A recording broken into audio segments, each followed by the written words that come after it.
Hello, good morning, good afternoon, good evening and very good night. आप जब देखें ये वीडियो आपके लिए तब के लिए है। कल जैसा कि हम लोगों ने आवेश के बारे में पढ़ा था, आज हमारा जो वीडियो है वो है स्थिर विद्युत प्रेरण के ऊपर। जी हाँ, आज हम लोग अपने वीडियो में पढ़ेंगे स्थिर विद्युत प्रेरण के ऊपर कि स्थिर विद्युत प्रेरण किसे कहते हैं। हेडिंग आप लोग डाल लीजिए। देखिए, साथ साथ नोट्स भी अगर बनाते चलेंगे आप लोग तो सबसे बेटर रहेगा। स्थिर विद्युत प्रेरण, इसे हम लोग इंग्लिश में इलेक्ट्रोस्टैटिक इंडक्शन कहते हैं। देखिए, अगर क्या होता है कि एक पदार्थ पे आवेश पूरी तरीके से फैले हुए हैं। अगर हमारे पास यहाँ पे ये पेन है, मान लेते हैं ये कोई एक पदार्थ है या कोई वस्तु है, इस पे जो है एक पूरा का पूरा प्लस माइनस मिक्स होकर के फैला हुआ। जैसे हमने पिछले वीडियो में आपको बताया था कि आवेश दो प्रकार के होते हैं, या उनको दो प्रकार का बांटा गया, एक धनावेश और एक ऋणावेश।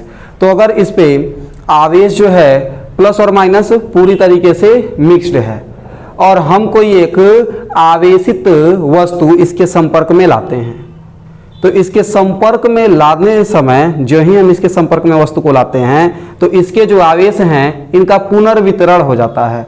पुनर्वितरण का मतलब होता है कि जो इसके प्लस वाले होते हैं एक साइड और जो इसके माइनस वाले होते हैं एक साइड आ जाते हैं। और किसके कारण? जो एक आवेशित वस्तु आती है उसके कारण। और इसी घटना को हम स्थिर वैद्युत प्रेरण कहते हैं। जैसा कि हमने हेडिंग लिखवाया, हेडिंग में अंतर्गत लिखवाया है कि निकटवर्ती आवेशित वस्तु, निकटवर्ती मतलब जो निकट रहे उसके, निकटवर्ती आवेशित वस्तु की उपस्थिति में किसी पदार्थ में आवेश के पुनर्वितरण, किसी पदार्थ के आवेश के पुनर्वितरण की घटना स्थिर वैद्युत प्रेरण कहलाती है।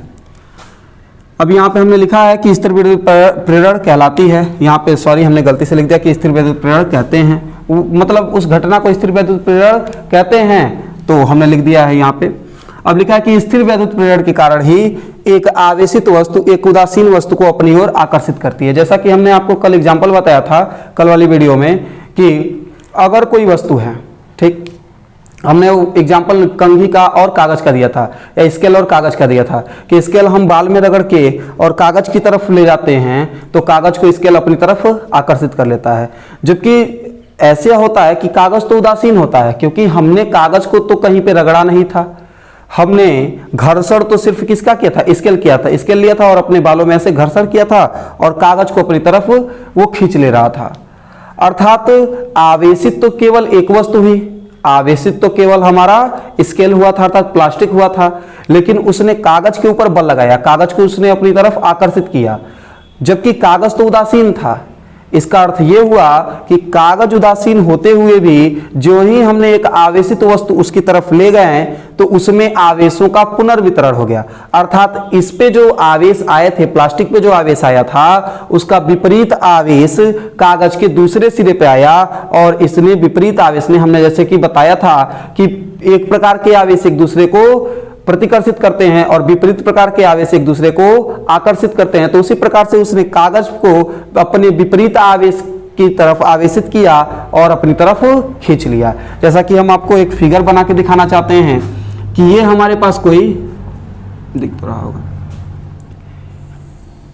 यहाँ पे शायद दिख रहा हो, ठीक, ये अगर हमारे पास कोई चालक है और यहाँ पे plus minus plus minus plus minus plus minus plus minus plus minus और ये प्लस माइनस प्लस, यहाँ पे माइनस, अगर इस प्रकार से आवेश फैले हुए हैं, पूरा का पूरा इस पे आवेश फैला हुआ है, हम क्या करें? अगर इसको, वैसे तो इस पे प्लस माइनस एक दूसरे पे फैला हुआ है, कोई जरूरी नहीं है कि इसके पृष्ठ के एक तरफ ही फैला रहे, बीच में भी हो सकता है। तो इस प्रकार से हमने इसको मान लिया कि इस पे प्लस और माइनस फैला हुआ है। फिर क्या करें हम? अगर कोई एक वस्तु लाएं जो आवेशित हो, जो प्लस चार्ज मान लेते हैं, हमने बताया था कि प्लस क्यों होता है, माइनस क्यों होता है। अगर आप लोग को नहीं पता हो तो कमेंट करके देखिए। जो भी चीज़ें आप लोग को अगर हमारे बताए हुए चीज़ों में समझ में ना आ रहा हो तो आप कमेंट में जरूर करें, ताकि हम उसमें सुधार जरूर कर सकें, आपको बता भी सकें। हम कोशिश करेंगे कि आपको हम कमेंट करके ही रिप्लाई दे सकें, तुरंत ही कमेंट में ही रिप्लाई दे देंगे। अगर आपका प्रॉब्लम बहुत बड़ा होगा, बहुत बड़ी टॉपिक कोई होगी, तो हम उस पर अलग से वीडियो बना के जरूर डाल देंगे। तो जैसा कि अगर हम यहाँ पे देखें प्लस प्लस प्लस, तो हमको पता है कि प्लस वाला जो होता है वो माइनस वाले को अपनी तरफ आकर्षित करेगा, क्योंकि विपरीत आवेश एक दूसरे को आकर्षित करते हैं। तो यहाँ पे प्लस वाला जो है माइनस वाले को अपनी तरफ आकर्षित करेगा, जिसके कारण इसके जो सारे के सारे माइनस वाले हैं एक तरफ, सबके सब प्लस वाले एक तरफ, तो माइनस सारा का सारा इधर चला आएगा और प्लस सब एक तरफ हो जाएगा। और इसी घटना को हम स्थिर वैद्युत प्रेरण कहते हैं। तो देखिए फिर से हम रिपीट कर लेते हैं कि निकटवर्ती आवेशित वस्तु की उपस्थिति में, निकटवर्ती अर्थात निकट से निकटवर्ती आवेशित वस्तु की उपस्थिति में किसी पदार्थ में आवेश के पुनर्वितरण की घटना स्थिर वैद्युत प्रेरण कहलाती है। ठीक, स्थिर वैद्युत प्रेरण कहलाती है। स्थिर वैद्युत प्रेरण के कारण ही, अगर परीक्षा में प्रश्न पूछा कि किस कारण से कोई आवेशित वस्तु निरावेशित वस्तु को अपनी तरफ आकर्षित करते हैं, तो हम लिखेंगे कि स्थिर वैद्युत प्रेरण के कारण ही एक आवेशित वस्तु एक उदासीन वस्तु को अपनी तरफ आकर्षित कर लेती है, जैसा कि हमने आपको फिगर बना के दिखाई दिया है। अगली हेडिंग है हमारी भूसंपर्कण। देखिए नाम से ही समझ में आ रहा होगा, भूसंपर्कण अर्थात पृथ्वी से संपर्क करा देते हैं। आपने अक्सर बड़े बड़े जैसे जो ईंट भट्ठे हैं, बड़े बड़े मंदिर हैं, जितने भी बड़ी बड़ी इमारतें हैं, उन सब के ऊपर आपने त्रिशूल लगा हुआ, बड़ा सा त्रिशूल लगा हुआ ऐसे अगर इमारत है कोई, तो हम देखते हैं कि उसके ऊपर ऐसे त्रिशूल लगा होता है और वो लोहे का होता है। ऐसे बड़ा सा कोई घर है तो उसके ऊपर भी एक लोहे की चीज निकाली गई होती है। मतलब कोई भी इमारत हो तो उस पर एक बड़ा सा लोहे का ऊपर की तरफ निकाला गया होता है। ये इसीलिए निकाला गया होता है ताकि अगर बिजली गिरे तो बिजली गिरते ही सारा का सारा जो बिजली का पावर है, अर्थात बिजली गिरे तो हमें ये पता है ना कि बिजली जो होती है हमेशा किसी न किसी चालक पे ही गिरती है।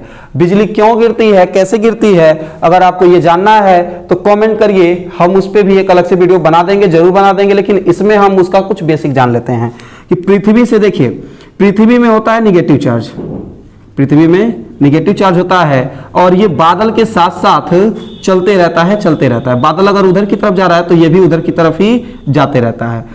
और होता क्या है कि जैसे ही इलेक्ट्रॉन्स को कोई चालक मिलता है ये तुरंत ऊपर की तरफ भाग जाते हैं, और जो ही बादलों से नजदीक होता है तो तुरंत वहां से निरावेशन होता है। निरावेशन का मतलब अगर प्लस और माइनस वाले को एक में चिपकाएं हम तो तड़तड़ाहट की आवाज सुनाई देती है, वही निरावेशन इनका भी होता है। और निरावेशन होने के कारण जो बिजली आके इस पे गिरती है वो पुनः सीधे पृथ्वी के अंदर चली जाती है, और उसी को हम लोग इसीलिए यहाँ पे त्रिशूल लगाते हैं और उसी को हम लोग ग्राउंडिंग कहते हैं। अर्थात ऊपर जो लगाया गया त्रिशूल होता है उसे हम लोग ग्राउंडिंग कहते हैं। तो हमने हिंदी में लिखा भी है कि किसी आवेशित चालक को पृथ्वी के संपर्क में लाने पर, किसी आवेशित चालक को पृथ्वी के संपर्क में लाने पर उसका अतिरिक्त आवेश पृथ्वी में चला जाता है।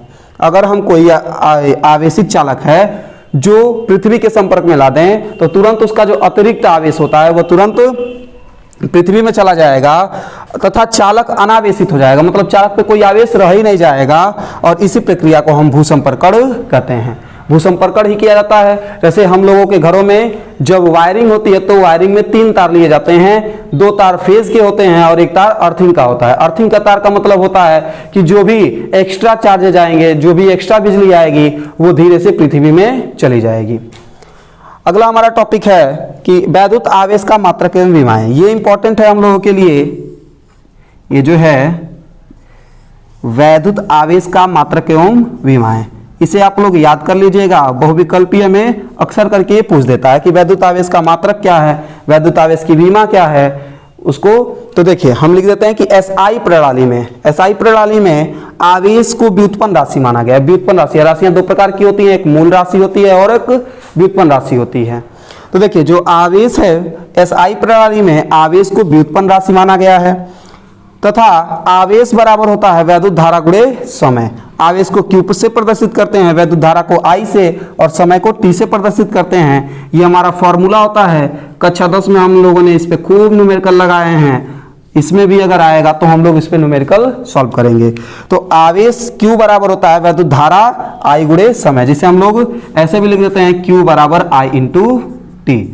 यहाँ से कोई भी तीन चीजों में से कोई दो चीज पता होती है, हम एक चीज ज्ञात कर लेते हैं। इसके बाद से कुछ पॉइंट है कि वैद्युत आवेश एक अदिश राशि है, अर्थात वैद्युत आवेश एक अदिश राशि है, मतलब इसकी कोई दिशा नहीं होती है। उसी प्रकार से जिस प्रकार से विद्युत धारा भी एक अदिश राशि है, उसी प्रकार से जो है विद्युत आवेश भी एक अदिश राशि है, क्योंकि आवेश प्रवाह के दर को ही हम धारा कहते हैं। तो जब आवेश अदिश राशि है तो धारा भी अदिश राशि होगी ही, क्योंकि अगर हम बिजली के तार में धारा प्रवाहित करते हैं तो अगर हम तार को कई फेरा लपेट भी देते हैं तो भी जो है सीधा का सीधा, मतलब अगर इसमें हम तार ले लें और तार को पूरा लपेट दें, तार को लपेटने के बाद भी उसमें धारा प्रवाहित होती है और जाकर के लाइट जो होता है, जो भी हम इक्विपमेंट जोड़े होते हैं वो चलने लगता है। इसका कारण है अगर वो सदिश राशि होती तो जहां हमने मोड़ा वहीं पे बंद हो जाना चाहिए था, लेकिन वो अदिश राशि होती है, इसी वजह से वो सीधा अपना चाहे कितना हो मार्ग उसका बदल दे, वो अपने इक्विपमेंट के पास पहुंच जाती है और इक्विपमेंट चलने लगता है। उसी प्रकार से जो होता है हमारा अगला पॉइंट है इसमें कि वैद्युत आवेश का एसआई मात्रक कूलाम है। देखिए अब वैद्युत आवेश का एसआई मात्रक कूलाम है। ये अक्सर करके पूछा जाता है कि वैद्युत आवेश का एसआई मात्रक क्या है, तो वैद्युत आवेश का एसआई मात्रक कूलाम है। इसके बाद से अगला पॉइंट है कि इसका विमीय सूत्र, इसका जो विमीय सूत्र है वह AT अथवा M0L0 होता है, सॉरी इसका विमीय सूत्र AT। और देखिए हमेशा विमीय सूत्र को हम बड़े कोष्टक में लिखते हैं, अगर आपको नहीं पता है तो हम बताते हैं कि हमेशा विमीय सूत्र को हम बड़े कोष्टक के अंदर ही लिखेंगे। इसका विमीय सूत्र हमारा AT होता है, अथवा इसको हम M पर 0, L पर 0 और A भी लिख सकते हैं।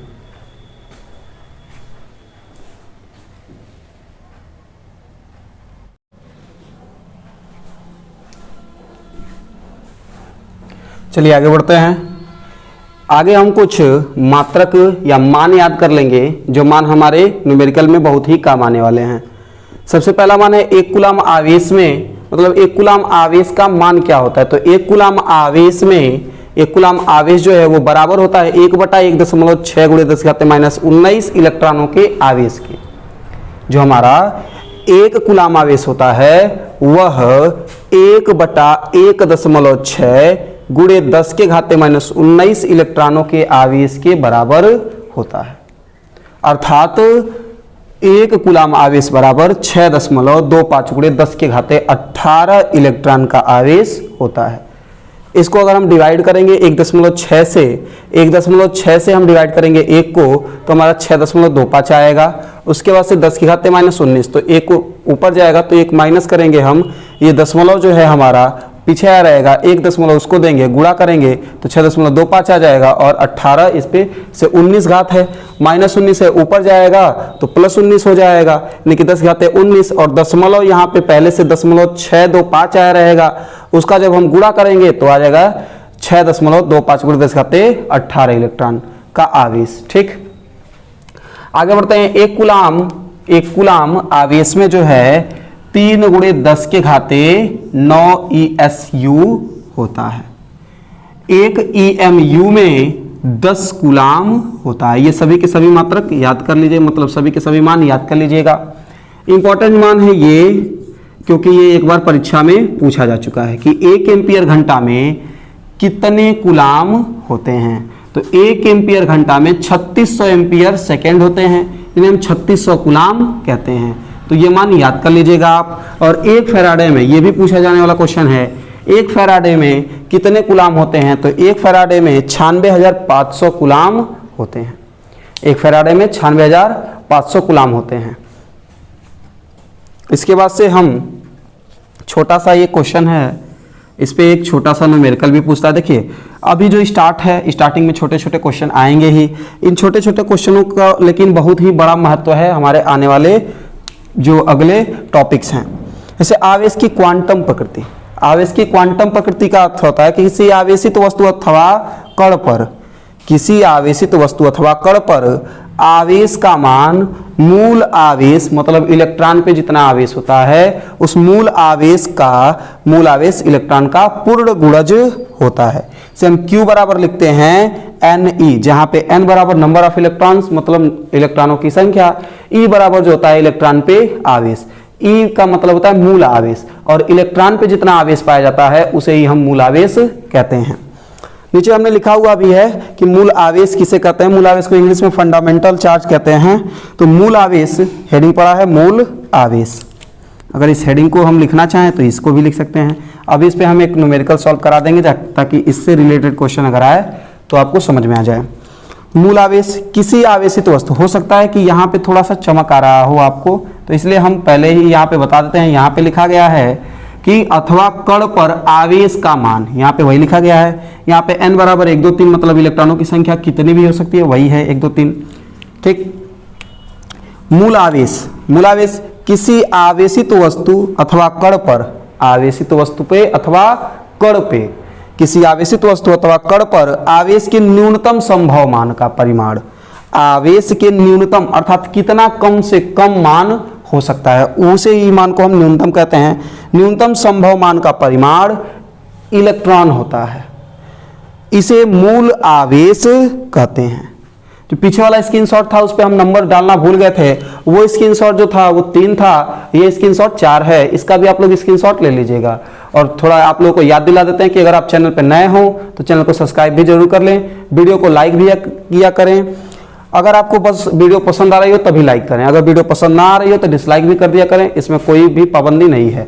लेकिन हाँ, ये बात जरूर है कि हमारे चैनल पे आपको सारे के सारे नोट्स भी अवेलेबल होंगे। हम ऐसे ही सारे नोट्स बनवाते जाएंगे और पूरा अंतिम तक, जब तक आपका कोर्स नहीं कंप्लीट होता, हम ऐसे ही नोट्स तैयार करवाते रहेंगे।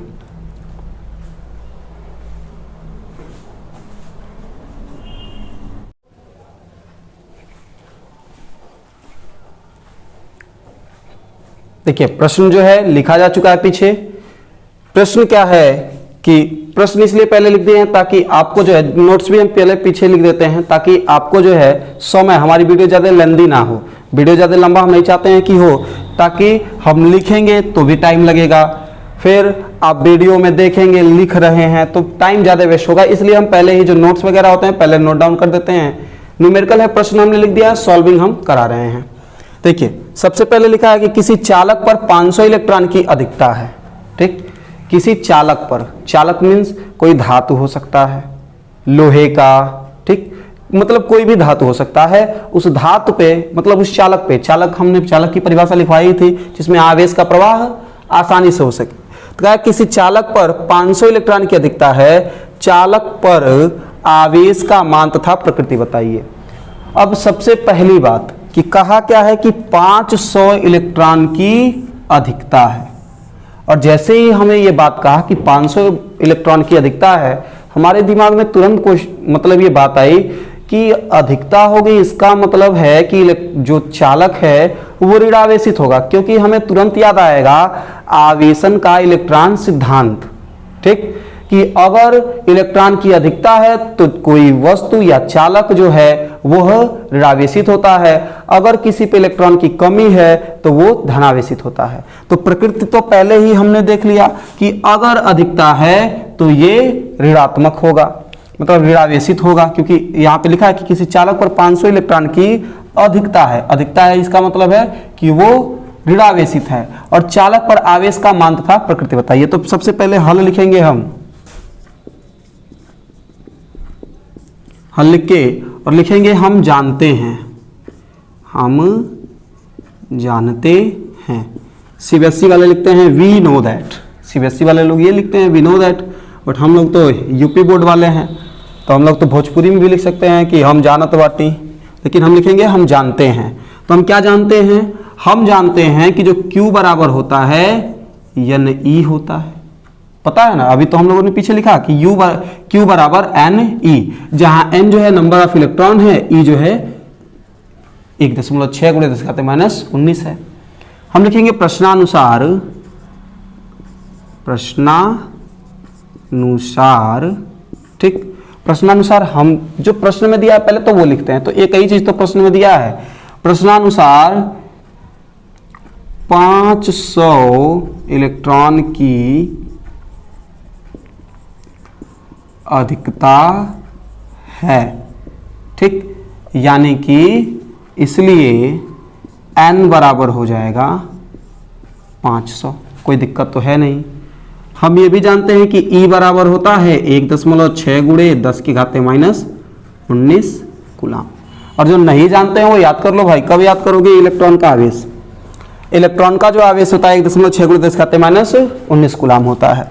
बाकी तो अब हमें Q का ही तो मान ज्ञात करना है। यहाँ पे लिखा है चालक पर आवेश का मान ज्ञात करिए, तो हम लिखेंगे इसलिए Q बराबर हो जाएगा, N की जगह पे हम पुट करेंगे 500 और गुणे इसकी जगह पे हम पुट करेंगे 1.6 और गुणे 10 की घाते -19। अब देखो बहुत ही आसान है।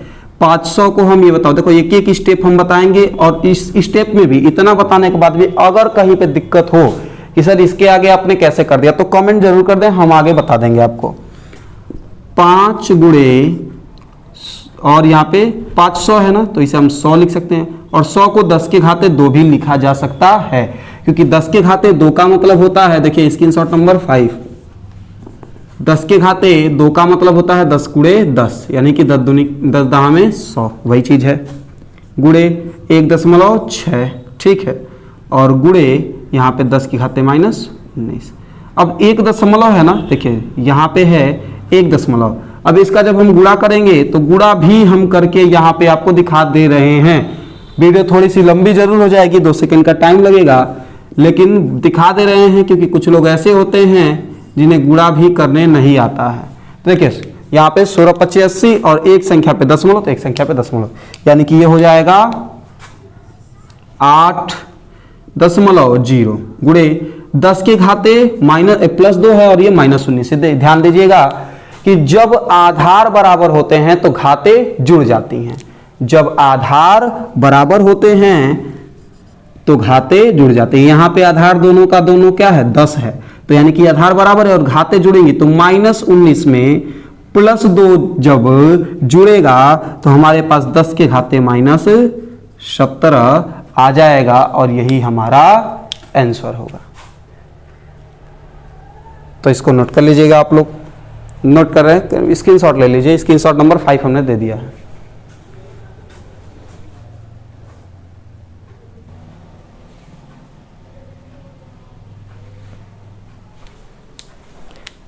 इसी टॉपिक से रिलेटेड एक और क्वेश्चन लेके आ रहे हैं। इसी टॉपिक से रिलेटेड करते हुआ एक और क्वेश्चन है जिसमें लिखा है 75 किलोग्राम द्रव्यमान वाले इलेक्ट्रॉन पर कुल कितना आवेश होगा।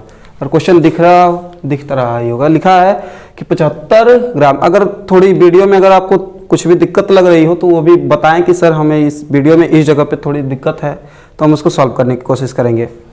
लिखा है कि 75 किलोग्राम द्रव्यमान वाले इलेक्ट्रॉन पर कुल कितना आवेश होगा। इसमें भी आवेश की ही गणना करने के लिए कहा गया है, लेकिन क्वेश्चन का थोड़ा मॉडल जो है चेंज कर दिया है।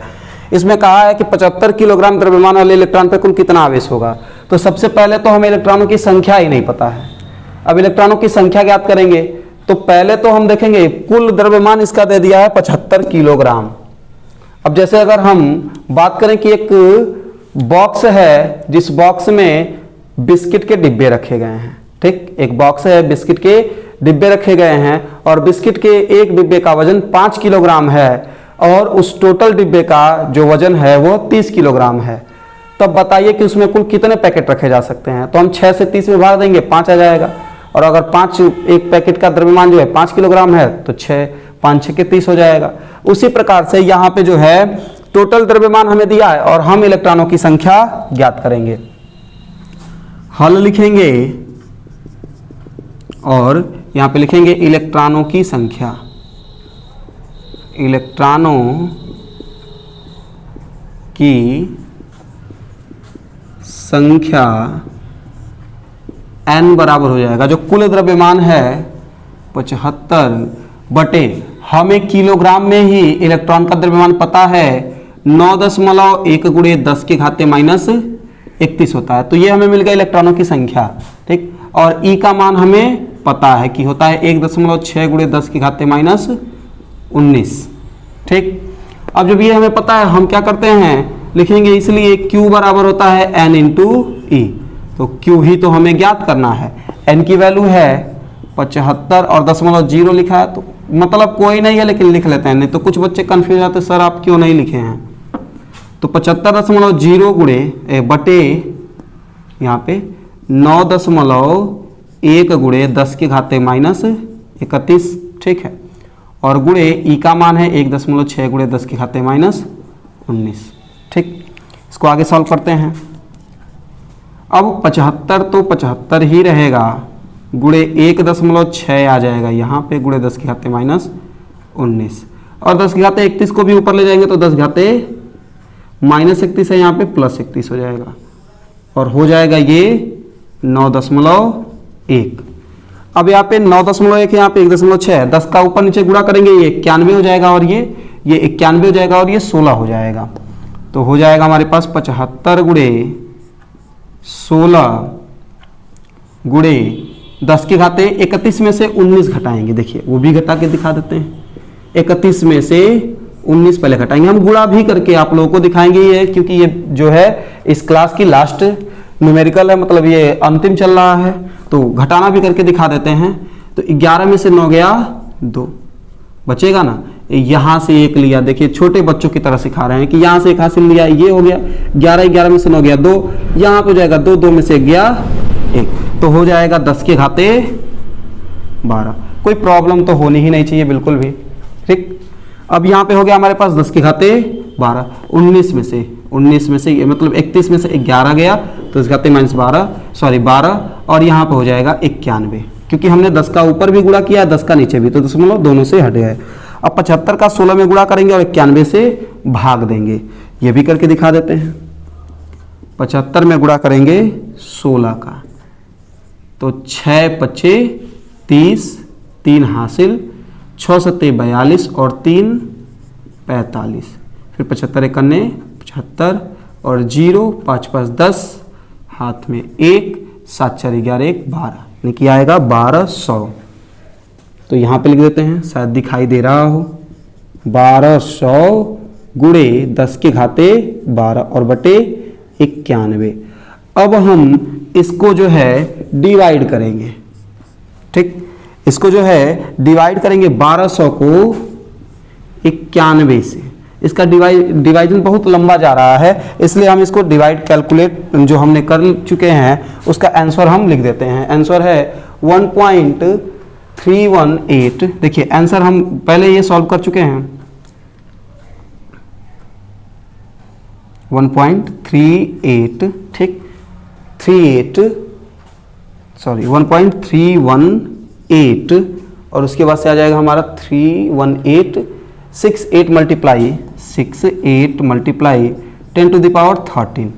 इसको जब हम इससे कट करेंगे, ठीक, इसको जब हम कट करेंगे तो ये हमारे पास पूरा का पूरा एक संख्या पे जो दशमलव है वो 2 संख्या पे रहेगा। हम एक संख्या पे करने के लिए 10 के घाते तो एक और 10 का गुणा करेंगे तो हमारे पास ये आंसर आ जाएगा। देखिए ये थोड़ा लंबा गया होता, वीडियो बहुत ज़्यादा लंबी हो जा रही है, इस वजह से हमने डिवीजन जो है पहले ही करके रख चुके हैं।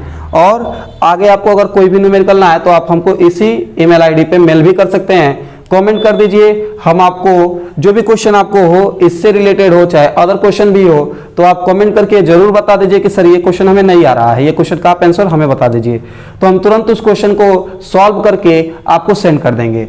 जल्दी ही हमारा एक टेलीग्राम लिंक भी बन जाएगा, टेलीग्राम चैनल बना लेंगे, उसमें आप जितने भी क्वेश्चन आप हमको सेंड करेंगे उस पर हम आपको रिप्लाई देते रहेंगे।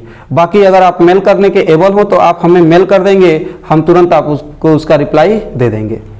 वीडियो को देखने के लिए धन्यवाद, और वीडियो को शेयर भी करिए ताकि आपके जो मित्र हैं जो कोचिंग वगैरह नहीं कर पाते हैं, जैसे कोचिंग में फीस एक्स्ट्रा लगती है, बहुत ज़्यादा फीस कहीं कहीं पे तो बहुत ज़्यादा फीस लगती है, तो हम जो है हमारे चैनल पे जो है फ्री में क्लासेस चल रही हैं और आपके मित्र जो हैं पैसे दे करके पढ़ रहे हैं, तो उससे अच्छा है कि आप अपने मित्रों को ये शेयर करिए ताकि वो घर बैठे ही अपने फ़ोन पे ही क्लासेस अटेंड कर सकें और अच्छे से पढ़ाई कर सकें और बोर्ड्स के एग्जाम में अच्छे नंबर ला सकें। देखिए हम तो आपको 70 में 70 पढ़ाएंगे, लेकिन हम मानते हैं कि 70 में 65 आप ले आ लेंगे अगर सिर्फ हमारी पूरी क्लास देखेंगे तो इसी उम्मीद के साथ कि आपको वीडियो पसंद आया होगा। अगर आप चैनल पर नए हो तो चैनल को सब्सक्राइब जरूर कर लें। Thank you.